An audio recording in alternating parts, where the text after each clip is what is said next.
Today we will be discussing safe mode on Android and the problems that it poses for parental control and accountability apps and how it can be detected by our products. And I believe we are the only ones that detect all of the ways to access safe mode. So safe mode, first, a little bit of background. So safe mode is a diagnostic tool. It's intended to be used by people trying to fix a phone. Where say there's a situation where you were using your phone and you installed an app and that app had a bug, or it was a malicious app, or something was wrong with the app that caused the phone itself to malfunction. Okay. Now Android and iPhone, they try to protect against this, but sometimes it does still happen. So what you can do is you can turn on safe mode, where what safe mode does is it disables all of your apps that you downloaded or installed yourself. So the only apps that can be used are the apps that came pre-installed on the phone. Okay, now the problem there is Chrome came pre-installed on the phone, your Messages app came pre-installed on the phone, right? There's a handful of different of apps that came pre-installed on the phone that can all be used in safe mode, but your parental control or your accountability app cannot, because it did not come pre-installed on your phone.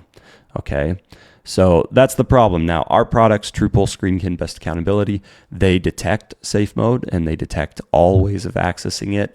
Most companies out there will either not detect it at all, or they'll only detect one of the predominantly two ways, because the second way is a lot trickier, and we'll get into why that is. So first, let me show you these two different techniques. Let me jump over to the phone, and there are two different ways to get on safe mode. The phone is now on, and the easiest way to detect safe mode, the easiest way to launch safe mode, and the way that some apps detect it is if you come in here and you long press on the power button. There are some companies out there that will detect this. Our products do detect it and alert when it's accessed. You just push OK, and that's going to restart the phone. And when the phone restarts, it will be put into safe mode. And you can tell because there's normally a little message at the bottom that says safe mode somewhere. Okay, so that's the first method. That's the easiest method to detect. It's also the easiest method to use to access safe mode. Okay, now there is a second method, and if you want to stay blissfully ignorant, don't continue watching. But our product does handle this second method. It does detect and alert when it's used. So I'm going to go ahead and share how it's accessed, because I think it's important that you are educated and aware that this method exists, and that as far as we are aware, no other parental control or accountability app out there detects it. Okay, so first you need to shut the phone off. Let me go ahead and log in, and then I'm going to power off the phone. So it is shutting down. Man, these fingerprints.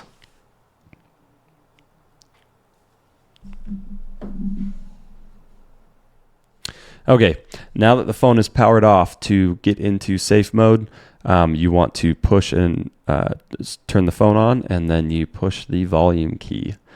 Some combination of the volume button. It can change depending on the phone manufacturer, but normally it's the volume down button. And now if you look in this bottom left corner, do you see it's cut off a little bit because the screen is not a perfect rectangle, and you're now in repair guy mode, if that makes sense. This safe mode is not designed for normal people to use. It's designed for technicians to use. So things like this don't get polished out of it. But basically that's a cutoff S. So we are in safe mode now. Now I'm going to go ahead and log into the phone. And then at this point, you can see we are in safe mode, and these apps are examples of apps that cannot be used. They're considered third-party apps, but all of these other apps that aren't grayed out, they can still be used. Now, if you install an app, that app is third-party. It can't be used.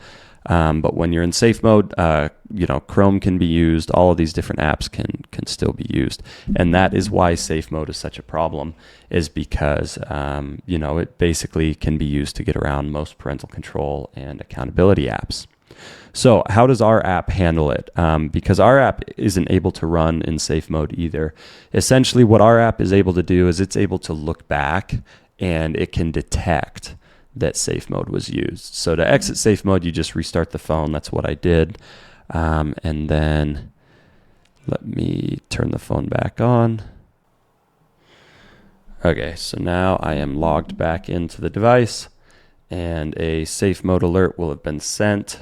If you open up the Truple app, you'll see there are tamper alerts, but you can see here that the menu for rebooting the phone into safe mode was detected.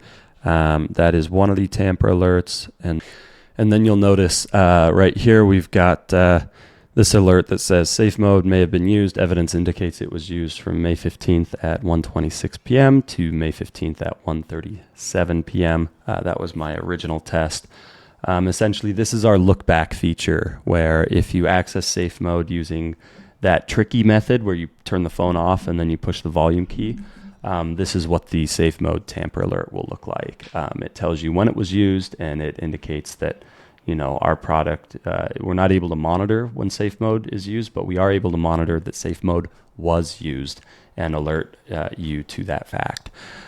So anyway, if you are looking for bulletproof parental control or accountability apps, I don't believe there are any other products out there that detect that second access point for safe mode. We are the only one. I assume the reason for that is because these other companies don't go into the details quite as much as we do. We spend a lot of time and effort on research and development. There's a reason why we were the first of any company to offer screenshot accountability. There's a reason why we're the first of any company to offer like end-to-end encryption and some of these other detailed things. It's because this company is run by engineers that care very deeply about the product. Okay, we care about how bulletproof the product is. We care very much about how well the product works. Both Josh and I find a great sense of satisfaction when the product works well. And that is kind of our driving focus. I mean, the whole point here is we wanted to build the product that we want for ourselves and for our families, right? Now I can't speak for other apps, but what I've found is they will kind of copy the features that on the surface are easy to compare, if that makes sense. So I know we were the first to launch screenshot accountability, and then within 3 to 4 years, some competitors had launched some similar element of it. But they're normally cheap or shallow copies, I guess is what I would call it, because they don't do the level of research that we do. So if you are looking for bulletproof accountability or parental control apps, you will not find one that's more bulletproof than ours. We detect things that no other products detect, and we alert you to it. If you are looking to sign up, the links are in the description below the video. We've got Screenkin, which is our parental control product, and Best Accountability, which is our accountability app product that helps individuals and adults overcome addictions to bad or negative online behavior, like viewing pornography or gambling or things of that nature. It's predominantly for helping with pornography, but we hope to help with any sort of online addiction. Anyway, thank you so much for watching. Hopefully this video was at least educational for you, but stay safe out there. And if you have any questions, feel free to reach out.